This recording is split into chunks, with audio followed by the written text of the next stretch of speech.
Polska, Czechy! Dwa bratanki. Idą miejscowi do szklanki, lecimy!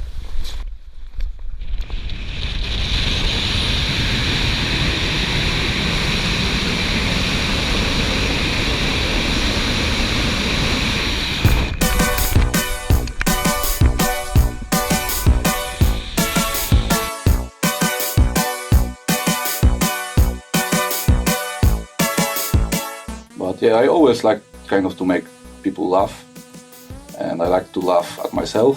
I like to make stuff like that makes everybody like happy. And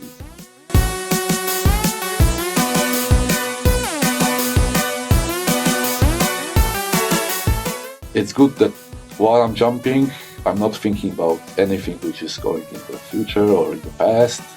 It's just this exact moment, so it stops me and definitely helps kind of keep the balance to live in the present, not only to like rush to certain things. Yeah! There is also of course deadly accidents that you hear about. Like in base jumping, there's actually a special list called base fatality list. It's usually you don't have so much time, like especially in base jumping, in low jumps. You have like 1 second to correct the direction when the canopy is flying and do things. So you have to be prepared. You cannot just freeze and think like, should I go that way? Should I go this way? Should I land there or there? Like you don't have time for that. So you have to train well before many times. The lowest jump I have done, I think it's 36 meters. 36. Wow. Everything happens really fast, right? Yeah, I didn't fly that far. Oh, for sure not. I am Tommy and this is Surfer of Life. Today's guest is the Finnish national team skydiver who is living a passionate life and trying to do something fun every day. Skateboarding, wakeboarding, skydiving, wingsuiting, swooping, base jumping, downhill mountain biking, playing guitar, and so forth. Some might think that you are living on the edge, but it seems like you're just having fun every day and trying to really enjoy your life. Real surfer of life, Marek Skowron, welcome. Thank you.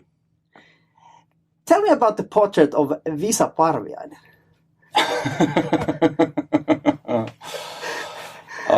Yeah, that's a very recent story. Yeah, so basically me and my friend Visa, we are at the skydiving club and we're just talking not very seriously. And we're talking about some tattoos, and at some point Visa said like, Marek, if you ever want to get a tattoo that nobody else has, you can get my face. So we're like, yeah, laughing for a second. And yeah, the day went by and then I was driving back home and I was like thinking, yeah, it actually would be funny to do it. So yeah, I went and did it. So yeah, that's... Yeah, I saw the picture. The artist is good. It looks like Visa. Yeah, actually I was looking for a good artist that can make portraits. So because usually portraits look like shit. Yeah. Very often, and I really wanted this to look nice, even though it's on my buttock. But yeah, like Visa is a good friend, and I think I wouldn't have taken this picture of anybody else because Visa is he's crazy guy. He does like really crazy stuff, and he's kind of extraordinary. And I thought, yeah, it would be a nice joke. I think this tells a lot that you're not taking things too seriously, and I really admire that and like that attitude. Yeah, I think life is about having fun. Of course, you have to do some serious stuff. You have to go to work, you have to earn money and stuff. But it's not the point of living. It's not the end game. Like the end game is like when you're old, you can watch some videos, you can tell stories, you can just remind yourself what you have done. You come from Poland, and I've been in Poland a couple of times. I really like the country, and I like the beer as well in Poland. What about you? I've seen in the films that you enjoy a couple of beers once in a while. How does Kozel actually taste different when flying in the air compared to when you're drinking it on the ground? It tastes much more intense. Like everything which you do in the air, it's like much more intense. And actually, like, yeah, I just took a sip, but it felt in my head like, oh, this is taking so much longer. Yeah, it's a crazy clip. For the listeners, I think they really should go to watch your YouTube channel. How can they find it, actually? If they just go to YouTube and type Marek Skowron, I think they will find it. They will find this clip as well. I was really enjoying it, having a beer while jumping. It looks really crazy from the... was it crane or something? It was an antenna. Yeah. And yeah, it's one of those things that you don't really like plan. You just kind of like think, yeah, let's try this. And yeah. Nice. Go with the flow, right? Yeah, exactly. Yeah. Don't think too much. Okay. But of course, in this sport, you have to think like about stuff. But just a bottle, you can throw it away if it's in the way. Yeah. Okay, it's a nice clip. Let's travel a little bit back in time and think about you when you were younger. What about you as a teenager? Were you doing goofy and crazy stuff already back then, or how were you? Yeah, like in the early days. I usually I used to be a really silent kid and kind of keeping it to myself, but I always like to do some stuff. So I usually did some stuff on my own, and also some sports like, for instance, skateboarding or others. Like I usually just took my skateboard and went myself skating. But I always like tried to do some different things and different experiments and stuff like this. But yeah, I always like kind of to make people laugh, and I like to laugh at myself. I like to make stuff like that makes everybody like happy and just laughing, just like kind of a clown, but in a kind of like not to make a fool of myself too much, but just to make fun. So yeah, I like to have fun. What is it with extreme sports? Have you been involved with like a group sport, team sports, or anything like this? Yeah, before you started skateboarding? I've been playing basketball a lot, and actually I've been training basketball for a year or two in a club. And yeah, it was alright, but I don't know, I wasn't enjoying it so much. Like the thing what I like about extreme sports, it's when you're doing it, you're focusing on exactly that moment. So for instance, I actually used to train swimming. I try to run a bit, but if I do that, I think about everything else. Like I think about work, I think about stuff that I have to do at home. It's not like that relaxing. But like with skydiving, with base jumping, with everything else, I'm like so in the moment. And this is what I focus on that moment. So it's a good thing like to take a break from your life and just enjoy and just focus on the exact moment. So yeah, that's probably why I enjoy them so much. Yeah. I suppose you were 24 when you did your first skydive. What took you to skydiving?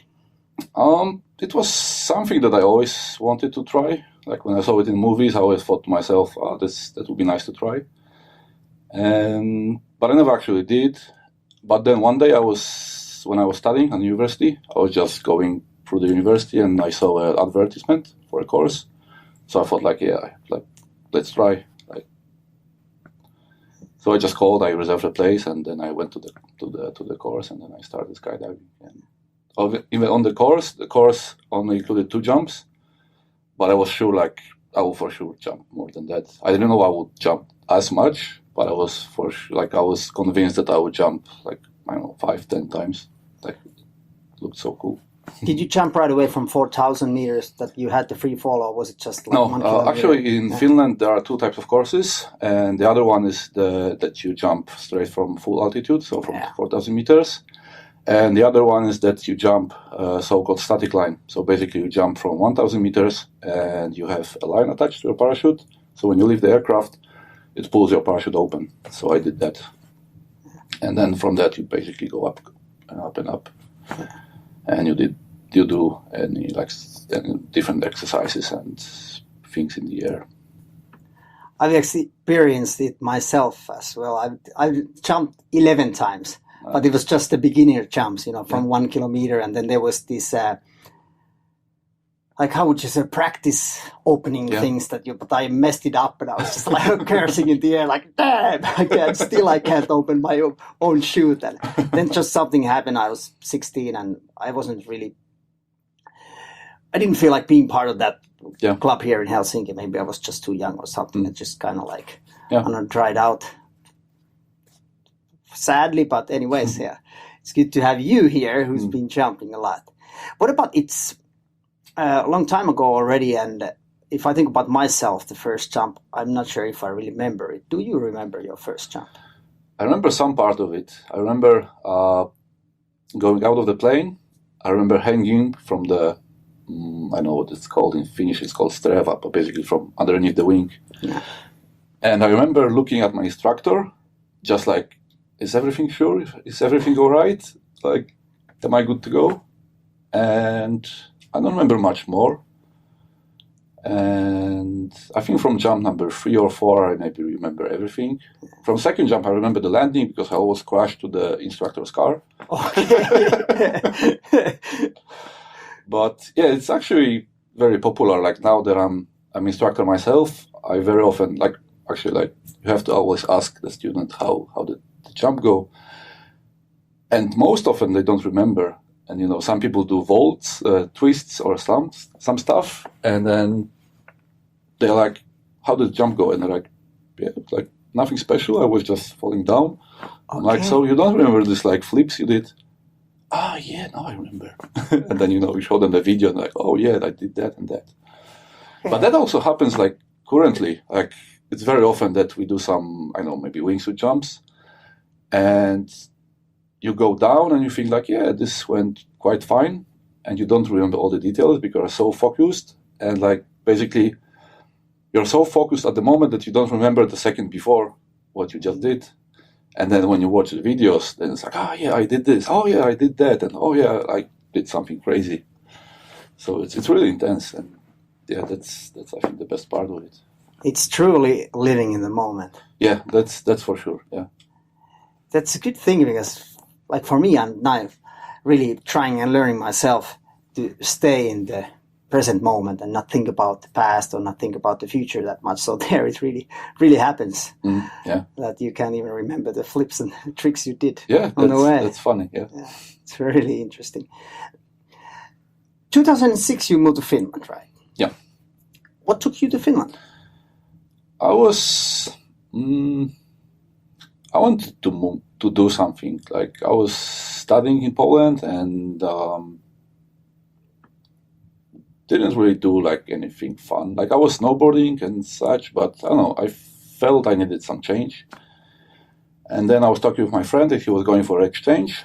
And at the beginning we were planning to go to Denmark, but then things changed and I ended up in Finland.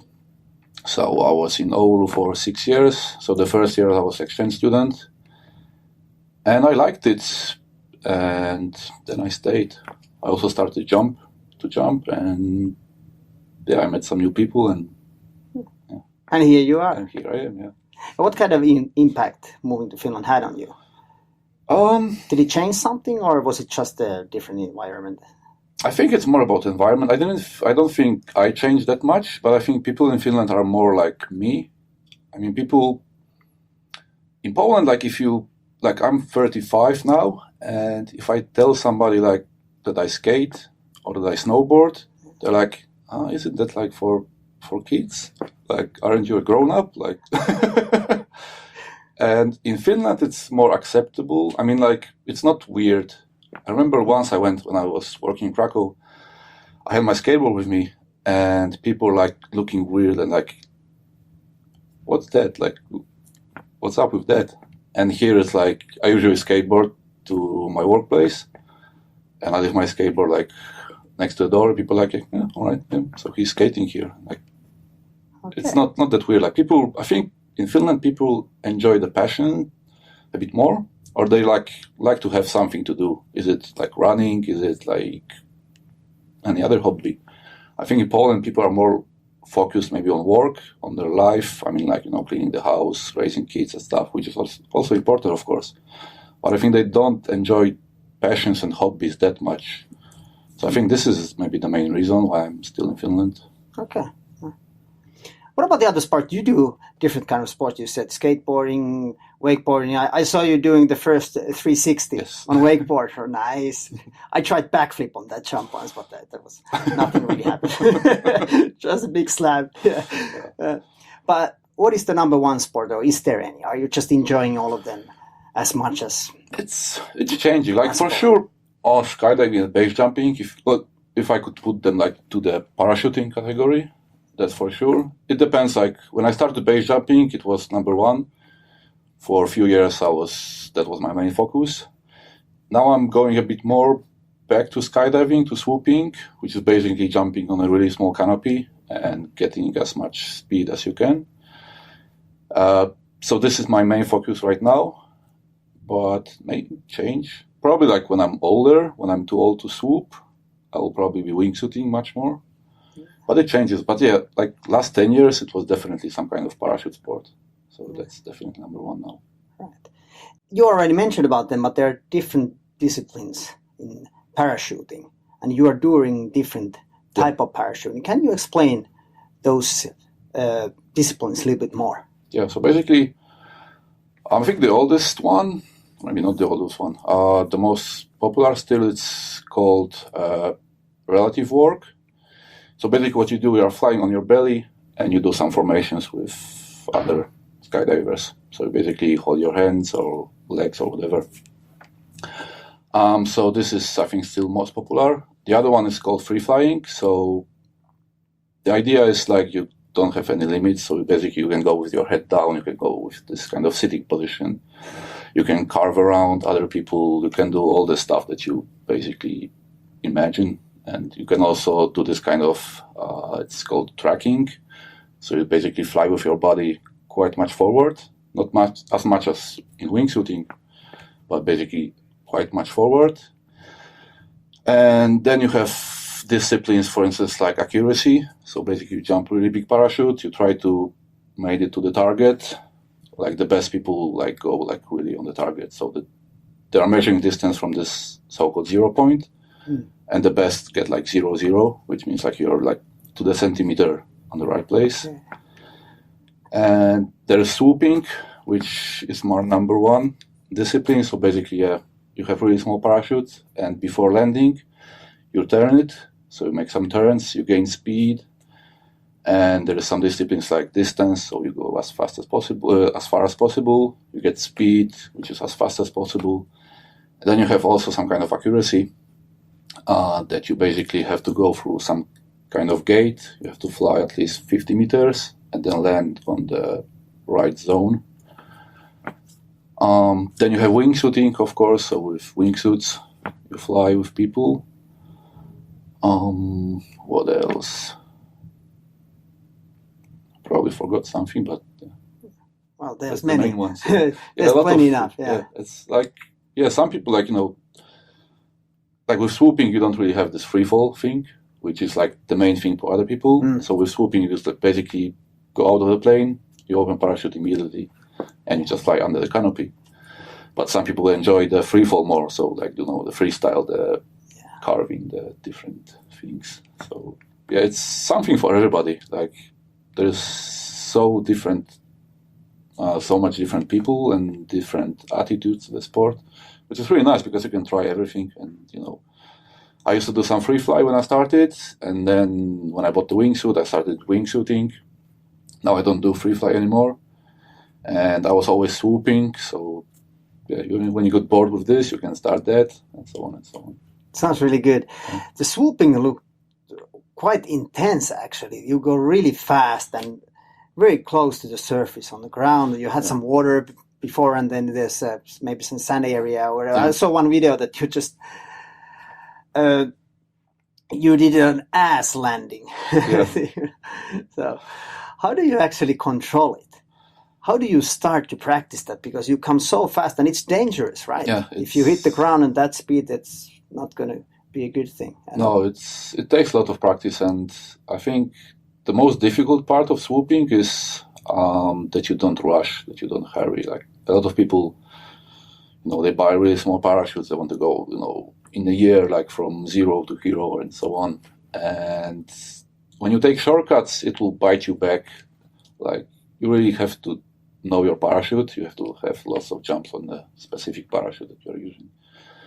So it's take a lot of practice. I have myself probably 1,000 or 1,200 only swooping jumps, which means like jumping out of the airplane, opening the parachute immediately and just practice under the canopy.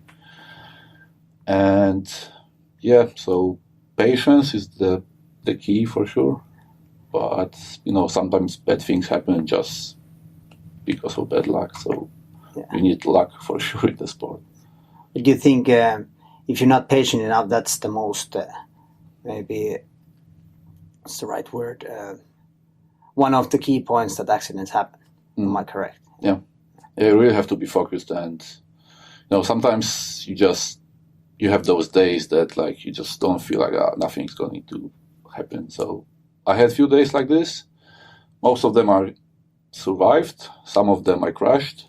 And then I thought to myself, like, yeah, it's not worth it. And especially like nowadays, like with those canopies, you can fly 150, 160 kilometers per hour. It's tremendous amount of speed. And it makes you think when you crash once or twice that like, is it worth it? Like if you're not on top of your game that day, or is it better just to sit down or practice something else you can do? I don't know, some wingsuiting, for instance. Now we come to this, how much you follow your guts, how listen to yourself, like you said that you didn't feel that good, you crashed a couple of times, so are you still pushing yourself a little bit if you don't feel like it, that it will go okay? Or yeah, it's kind of the biggest thing, like what I've learned, or the most important is like you have to recognize, like when you're scared or excited, but you have to know like the reason. And so basically, like I always try to find it if it's something that I'm trying, something new that excites me, or is it that I don't feel that well, or something's wrong, or the weather is not that good.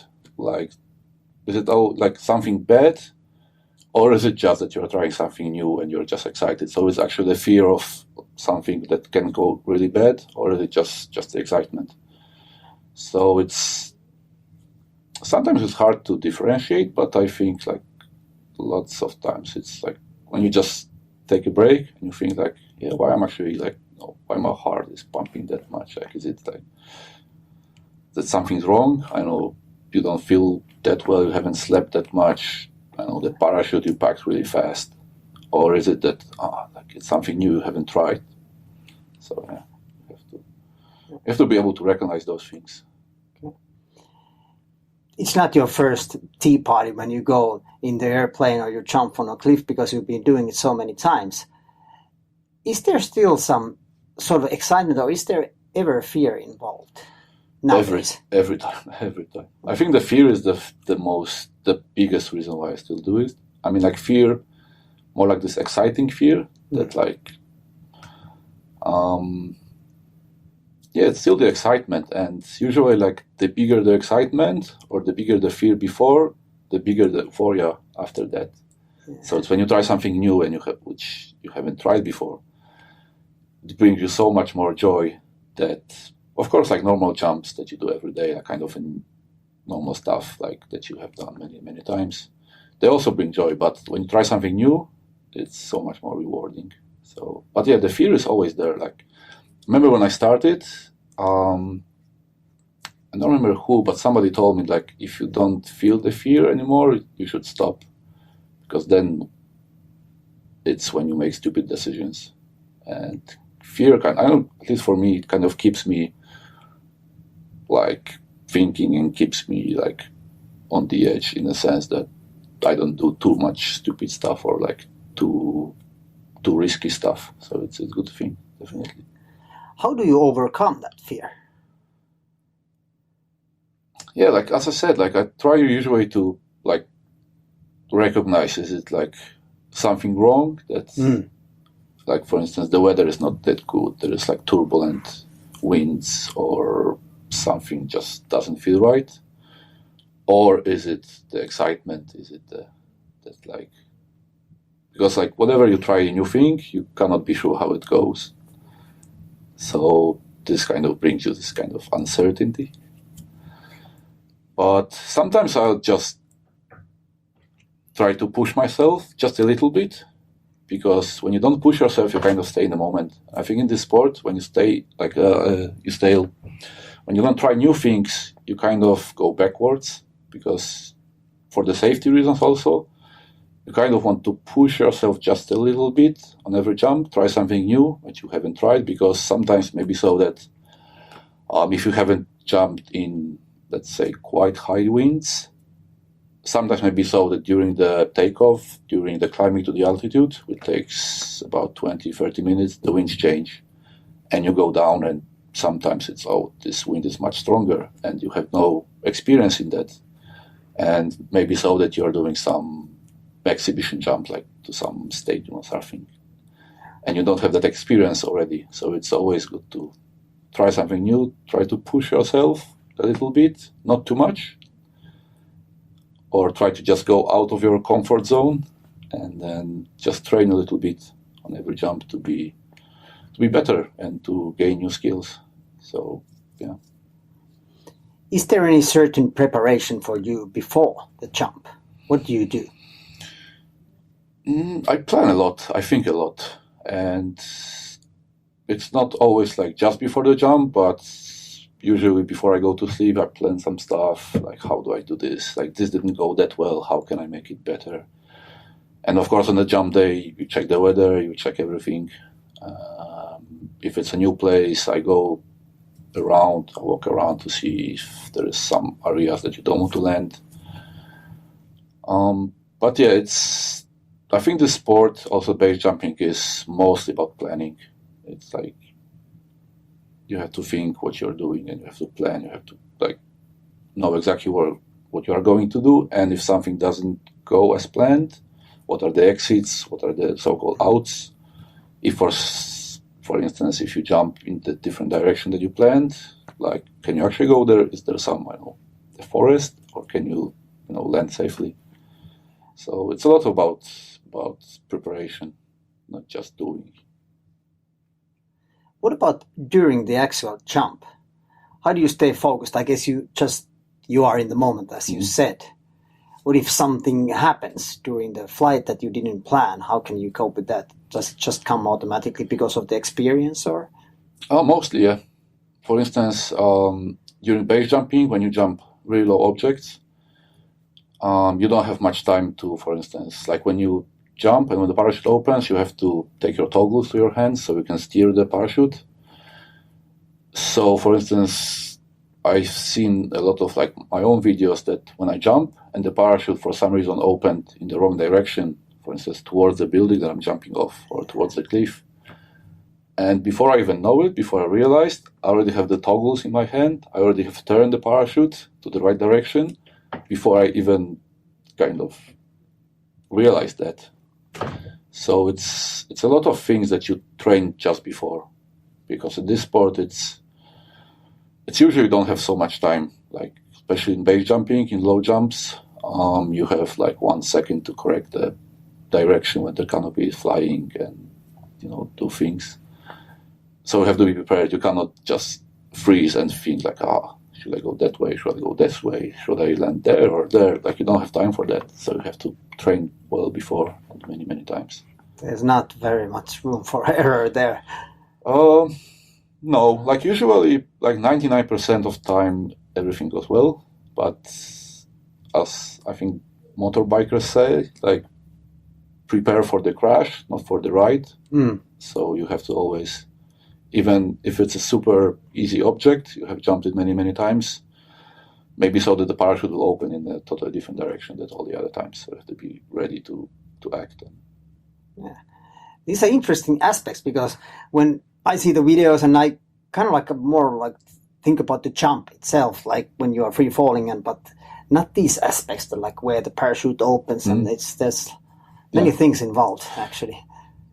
Yeah, it looks like easy when you watch YouTube videos. It looks very easy, but you don't Well, see... I don't know about that. Well, it looks much easier than it is. Yeah. But yeah, people don't realize. I think like with every sport, like if it's surfing, if it's mountain biking, downhill skiing, like people don't really see how much work is involved and how much preparation. And if you think about jumping, you know, you have to like, or base jumping, if you fly wingsuits in the cliffs, like there is so much time you spend traveling, packing parachute, planning the jump, planning the hike, how to get to the exit point. Mm. So like for the 1 minute or 2 minute flights, you have like sometimes months of preparation, and people don't realize that. And yeah, they just see like, you know, the videos, but yeah, there is a lot of work behind what's in the videos. Yeah, it's really good that you're here to tell about these things, because that's exactly how it looks like. Your videos, they're fun and there's a lot of music, and you just go and fool around and you jump, and kind of seems like these crazy guys, they just go and jump from the roof or whatever. But there's so much planning involved. I didn't actually know that. There's so much planning. Like for each jump, you have to make a plan. It's like even if it's the same object, the same day, you still have to. I don't know, maybe you're jumping from a different angle of the building. Maybe the wind has changed. Maybe you're using the different parachute. You like always have to kind of wait a moment before the jump, kind of plan what's different or what do I do. So yeah, it's a lot of planning, a lot. You have to also trust your gear a lot. Yeah. How often do you have to check your gear? In skydiving, Finnish regulations said that every 2 years you have to send it to inspection. And your reserve parachute you have to repack at least once a year, even though you don't use it. But basically you have to open it and pack it again. In base there is no rules, no regulations, but well, base gear you kind of check yourself much more often. Like I check before every jump a lot of things. Is it jumpable?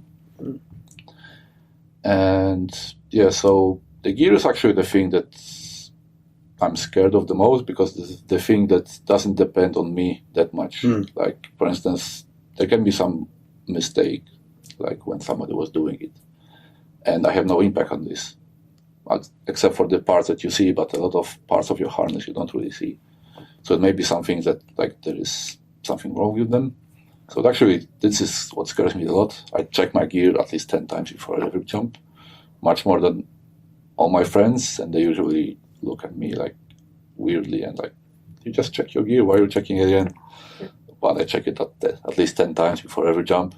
This kind of also brings me a bit like comfort when I'm stressed to do something, to check something. But yeah, that's definitely something that you have to check, and every now and then you just check your whole parachute if there are some holes or not, and your lines and everything else. So every now and then you do a really good check, but before every jump you do like a small checks. How has it changed during the years? Because I thought that you can't really jump from so low spots, but now when I see the videos, like it's 70 meters or something, I've done bungee jumping from 70 and 60 meters, but I would never think that, okay, I can open a parachute in this small distance, but they open pretty fast nowadays, right? Yeah, the parachutes have developed quite much, and for skydiving you use different gear than for base jumping. The skydiving gear, you also pack it differently. They open much slower, they open much softer also, so they are not so hard. And in base jumping, the parachute opens much, much faster, so usually it takes from 40 to maybe 60 meters. In skydiving, it takes at least 100 meters usually, up to maybe 300 meters, depending on the parachute. So definitely base parachutes open higher, faster. And also there are techniques that you can use. For instance, somebody can assist you. It's called PCA. That basically, when you have a parachute, there is the small parachute, which is attached to the main one. And in the air, you throw the small parachute in the air, then it inflates and it pulls your main parachute out. And in base jumping, a friend can hold this small parachute, so basically he's pulling the chute for you. So you don't need the airflow, you don't lose that much altitude. So usually this takes about 25 meters. It's called so-called PCA. You can also tie it yourself to some piece of metal or something, so then it will open faster as well. So the lowest jump I have done, I think it's 36 meters. 36. Wow. Everything happens really fast, right? Yeah, I didn't fly that far. Oh, for sure not. You're on the ground instantly when you jump. Yeah, Crazy. Yeah, it's a few seconds. Yeah, I don't remember, well, maybe 4 seconds, 3-4 seconds. Yeah.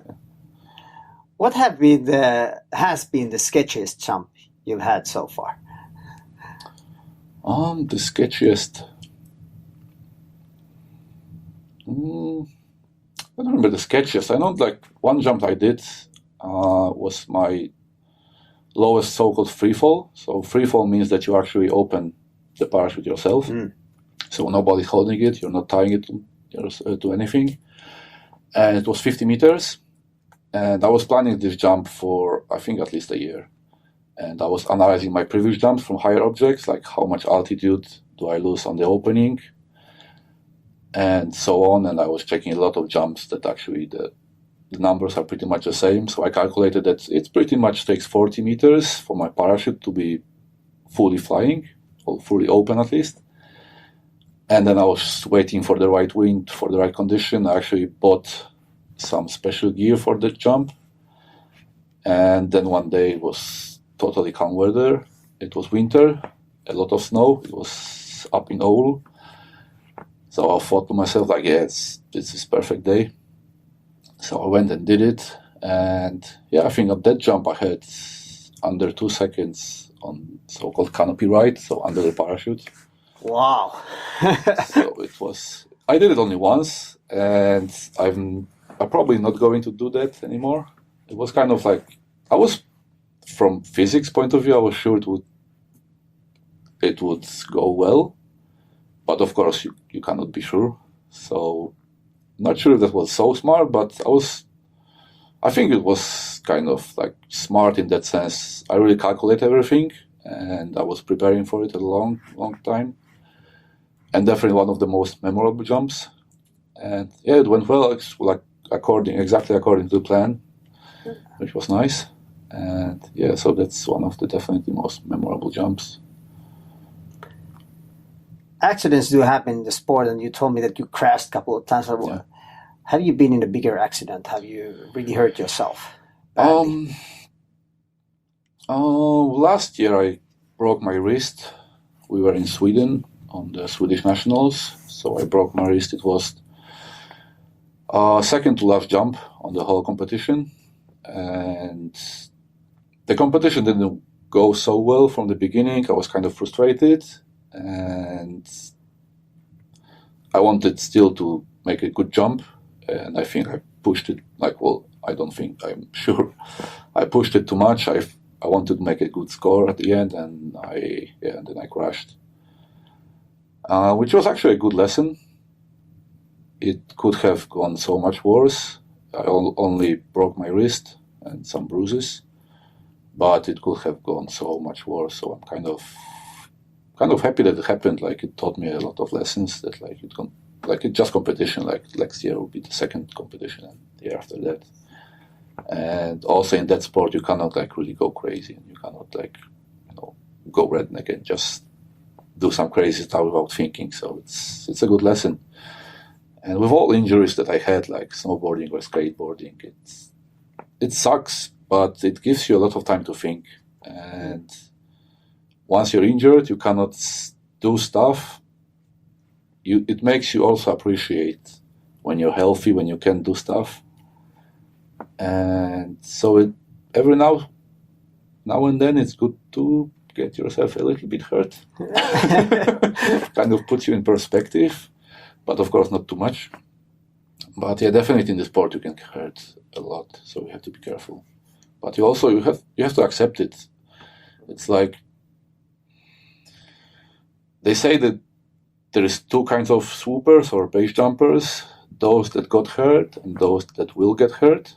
So it's kind of a number game. Like, of course, you can minimize the risk, you can plan a lot, but sometimes it just happens. But the more you prepare, the better chances that you'll maybe not get hurt or get hurt just a little bit. There are also deadly accidents, especially in the base jumping. For people like me who doesn't really know about the sport, I guess there's so many jumps during the year that the percentage of accident is not very high. Am I correct or am I wrong? Yeah, I think you could say that. Like, also there is also of course deadly accidents that you hear about. Like in base jumping, there's actually a special list called base fatality list. Okay.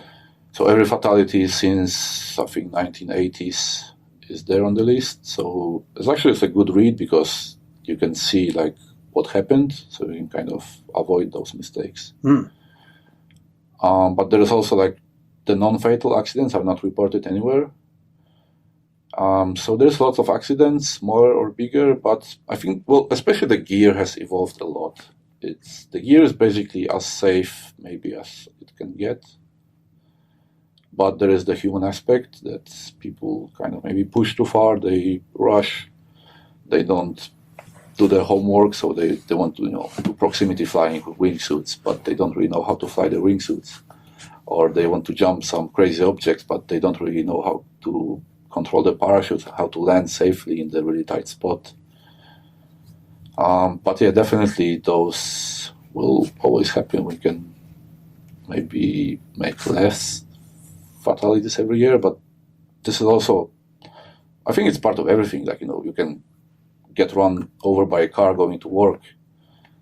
And with every sport, I don't know, maybe except running or badminton, but skiing, snowboarding, even like not extreme skiing, people get hurt. So sometimes just bad luck. Sometimes it can be so that somebody crashes into you, they haven't done anything wrong, but you're just skiing with your family and just somebody goes crazy and hits you. So it's kind of you have to accept it when you do stuff. Exactly. I've seen people pushing it pretty far, especially with the wingsuits nowadays.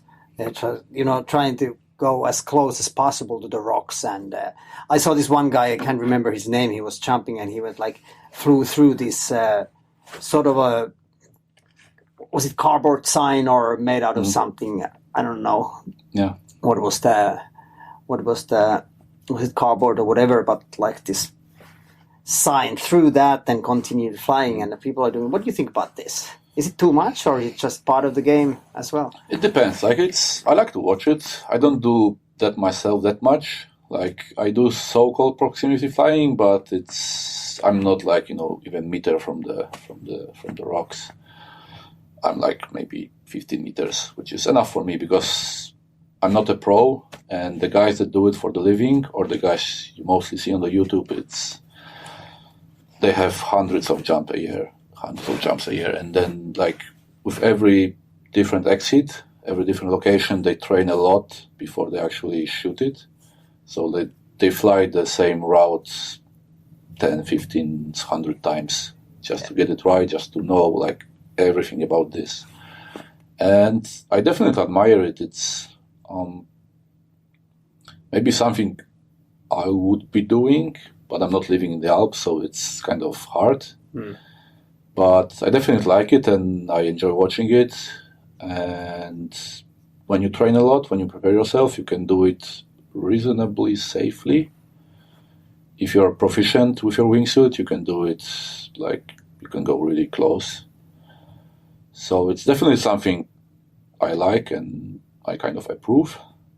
But of course, there's people that have been flying wingsuits for a year or two, and then they go to Alps and they fly the route once or twice, and then they go super low and they end up on the fatality list. And I think that's the biggest fatality reason nowadays: wingsuit crashes.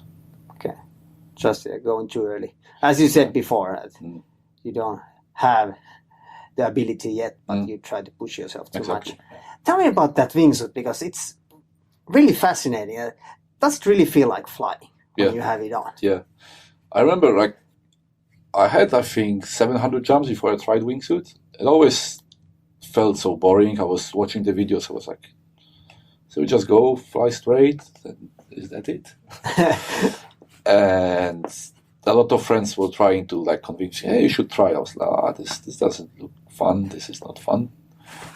And then at some point, I met one friend of mine, and he actually started skydiving just to wingsuit, and we became friends really fast. And I saw him like, yeah, maybe actually it's like worth trying. So I bought the wingsuit myself. And yeah, the first time I jump out of the airplane, it really feels like you're flying. You're going fast and forward a lot. And I enjoyed it from the very first flight. And yeah, it's, as for now, it's as close as you can get to like real flying. Of course, you can fly with the airplanes, you can fly with different things, but with this, like you're just kind of flying yourself. Of course, you have the wingsuit, you have the nylon that creates the lift, but it's you that's moving the wings, and it's actually you that is controlling that. So yeah, definitely feels like flying. Yeah. It is flying. Like when you compare it to planes, the wingsuits are kind of like super lame aircrafts, but still, it's super fun. As close as being a bird as possible, Yeah, exactly. I suppose. Yeah. Yeah. You're part of Finnish skydiving national team. Yes. How does it feel? Really nice. Really, really nice. It's the team is not that big, but yeah, I'm kind of proud that I made it. Actually, I never thought I would be on that level. I always thought like, yeah, I would like, because I'm in the swooping team. I always enjoyed it, but I was like always watching at the big guys what they do. This looks so awesome. Like I'm probably never going to be at that level, and here I am. Of course, like there is a lot of people better than me on like in the world, but yeah, it feels good. Like it feels really nice to compete in those competitions that you see on YouTube, that you were like admiring when you started skydiving, like be part of this thing that you always kind of look up to. So it's really nice feeling, and yeah, definitely one of the high points in my life.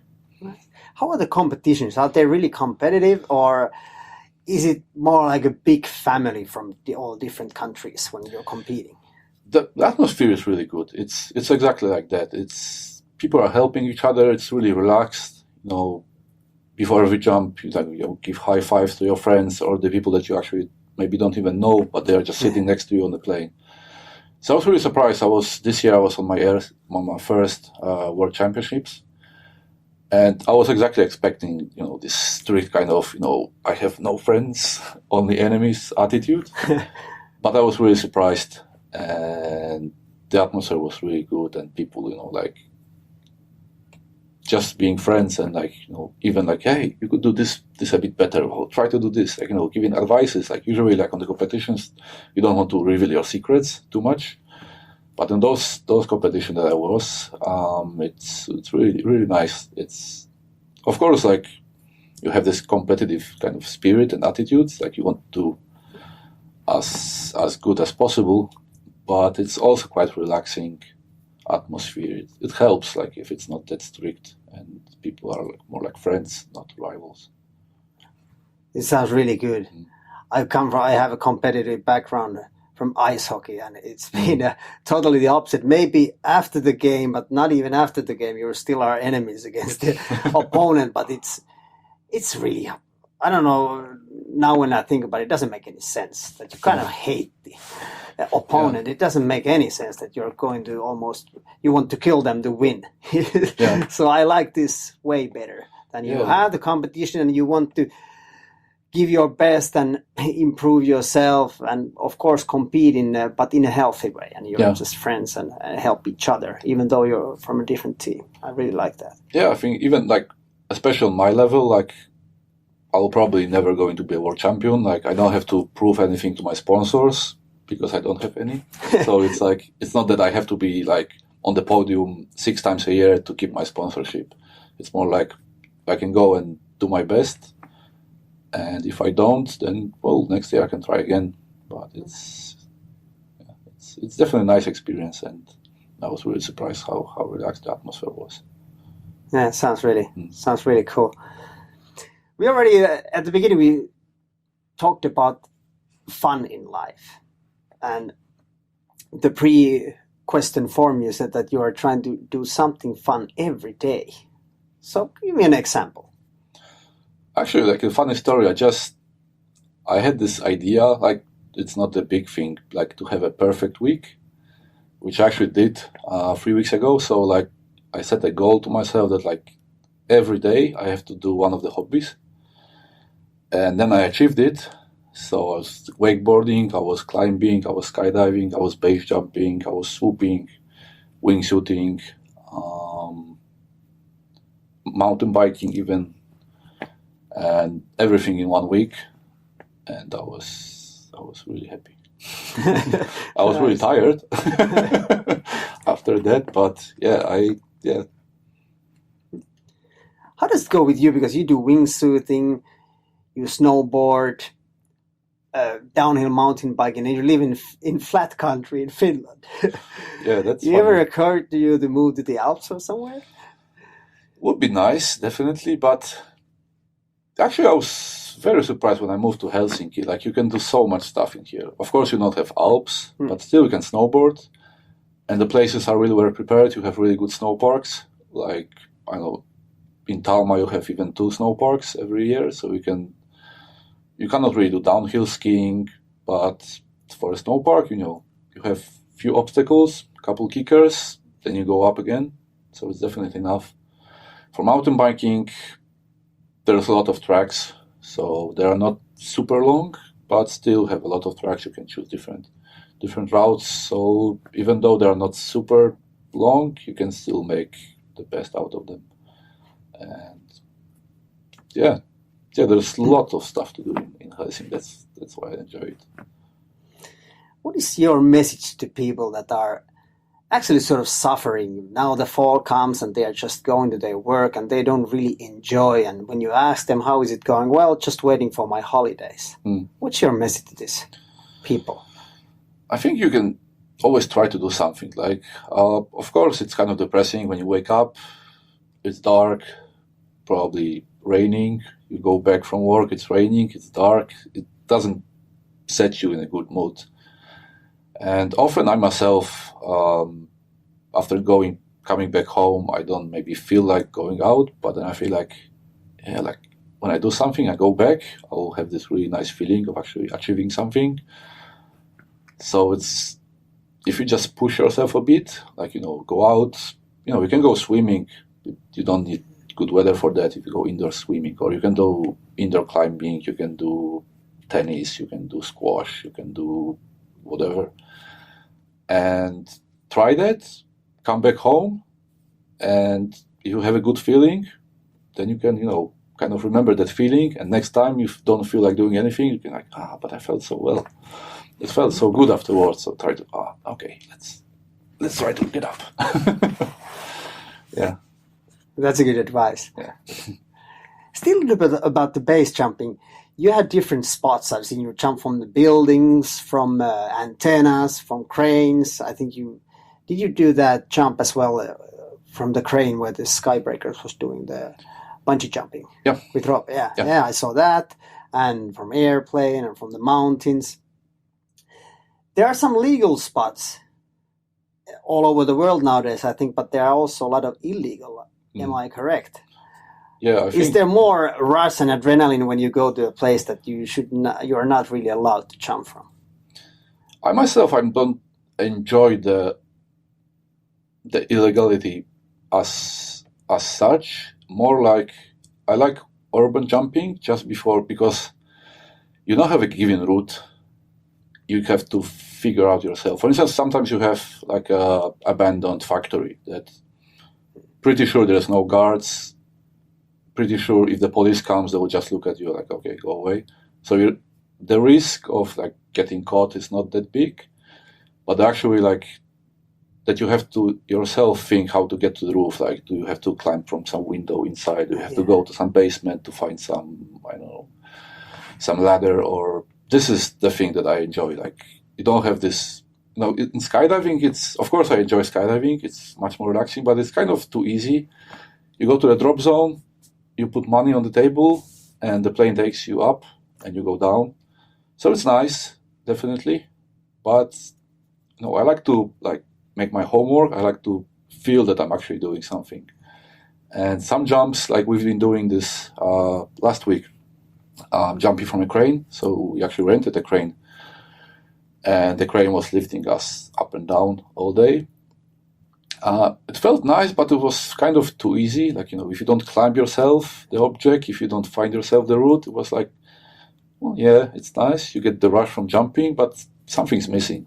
And I think this is the biggest part that I enjoy in base jumping, that you find your own way. You have to really do some work to achieve something. And for me, it gives me the best feeling that I earned it, and I deserve to jump. It's not just like somebody put me on the exit point and go and jump. More like an exhibition than just the jump. Yeah, it's like, as a lot of people say, it's about the journey, not the destination. And definitely the jump itself, it's fun. You get the rush, you get the excitement, you get the euphoria, but I also like the path, just the journey before.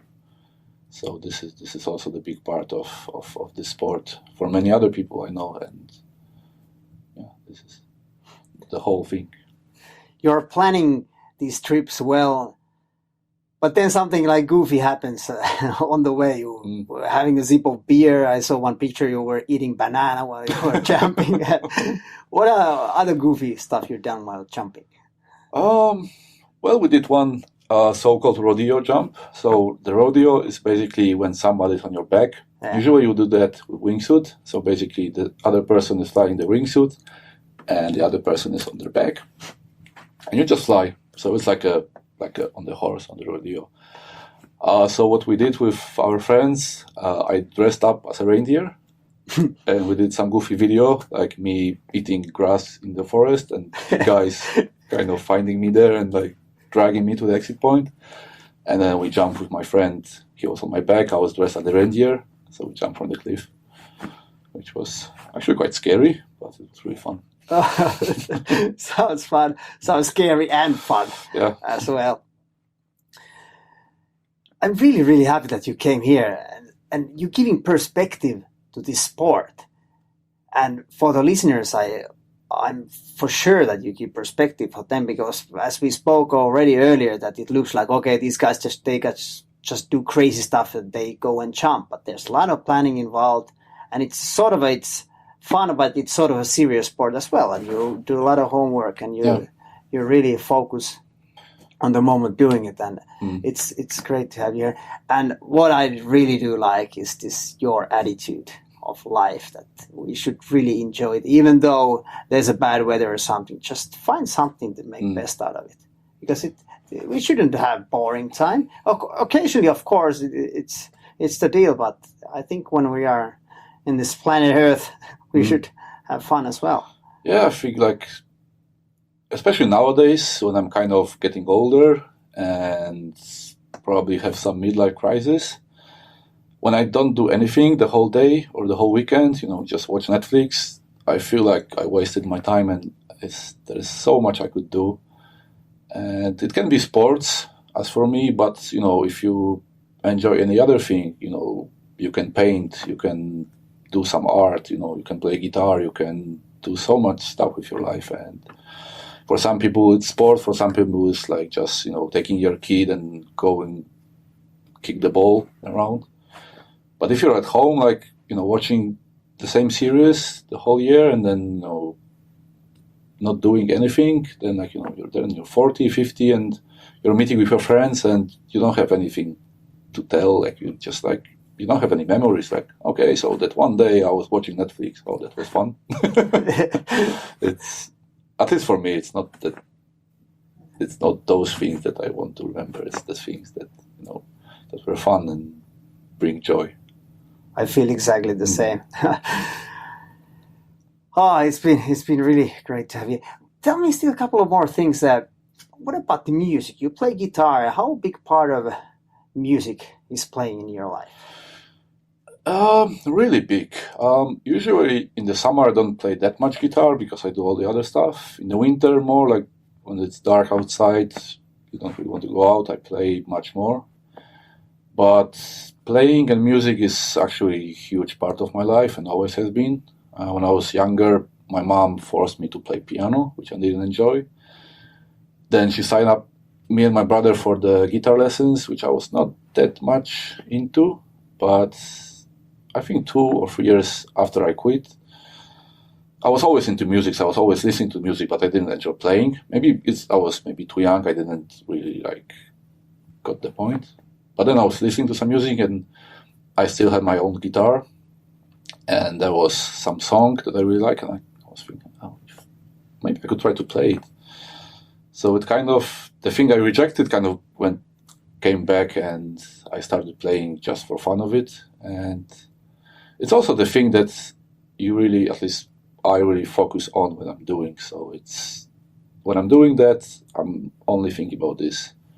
And it gets your mind off certain things. For instance, when I used to study for some exam, I took a break every now and then just to play, just to get a break from everything, or from your job, or just to forget about certain stuff in your life, so you can kind of escape to music or maybe other arts. Yeah, again, being in the present. Yeah, exactly. Yeah. How about you now? You're doing the sports and you're playing guitar and you actually really stay focused in now and being present. Does it help you in everyday life when you go to work or you have some struggles in the normal day of living? Do you get methods or ideas, or does it help you really when you're doing your sport? Yeah, I feel like my whole or big part of my life is planning and thinking ahead, like in my job and stuff. So it's really good to just take a break for a while and exactly focus on the moment. So usually in my life, I'm planning some stuff. I always I don't live in this moment. I usually think okay, tomorrow at work I have to do this, and because the deadlines are coming and so on. Or even in jumping, before I go to the jump, I already think about another one and what I'm going to do next one. So it's good that while I'm jumping, I'm not thinking about anything which is going in the future or in the past. It's just this exact moment, so it stops me and definitely helps kind of keep the balance to live in the present, not only to rush to certain things. Yeah. Is there some bigger dream still that you haven't done yet, but you're dreaming of or planning to make? Some jump or something else? Not right now. It's as I said before, now I'm focusing on swooping a lot. So I'm training and training and training. So it's kind of, well, of course, there are some goals. You have to beat some certain time or distance when you're jumping. So kind of also base jumping kind of got pushed aside for some time. So right now I'm not planning any jumps, but for sure they will come. And sometimes it just takes a second and you have the idea. We did one jump in Poland with our friends, and there is this Palace of Culture and Science, probably the most famous building in the whole Poland. And we were talking about, it would be nice to jump it, but there is security, you cannot really bring any backpacks with you. You have to leave everything downstairs. I think it was 130 something meters. And we were thinking, we could jump it someday, but we didn't really have a plan. And then one evening, a friend calls me hey, Marek, we figured it out. We'll buy this priest suit, and because they're big, we can stash our parachutes underneath. Nobody will notice. I was this is genius. Why haven't we thought about this before? And we did it then. I think it took us well, at least a few months to realize it. And we were waiting for weather. We were kind of scouting the place. One friend helped us. He filmed the whole thing from above. Basically, you can go with the elevator to, I think, floor number 30. And there's this terrace that you can basically go there. You buy a ticket and you go there. And yeah, so he filmed the whole thing. How does it look like? What side can we jump from, and so on and so on. So yeah, then we bought the stuff, the ropes, and we took climbing harnesses. We attached our parachute between our legs, and we went through. And some people, or most of people, I think, they kind of thought like, this is like some goofy stuff. I know, some bachelor's party thing. Oh, yeah? So they were just laughing. Yeah, cool, nice stuff. Some people actually thought we're actually priests. They would know, like, coming in. Giving the signs and so on. And then we just went to the toilet and we put our gear on and then we jumped off. This is one of the things that, like, you don't really plan, it just comes and it's like, okay, right, let's do it. So sometimes, like, you don't really need to plan, you just have to, like, kind of get inspired in the moment. And definitely one of the most memorable jumps of Sounds cool. I saw the stash now you have in your finger. Can you show that? Yeah. Nice. That's tattooed, right? Yeah, I made a present for myself when I turned 30. Okay, that's a present for yourself. Yeah, like I was thinking, like, I will for sure have some midlife crisis and I will start taking thinking seriously.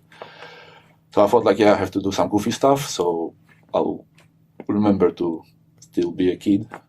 So for the listeners who are not watching the video, that Marek has a mustache tattooed on his finger, so you can actually show that you have mustache. Hercule Poirot sort of a thing.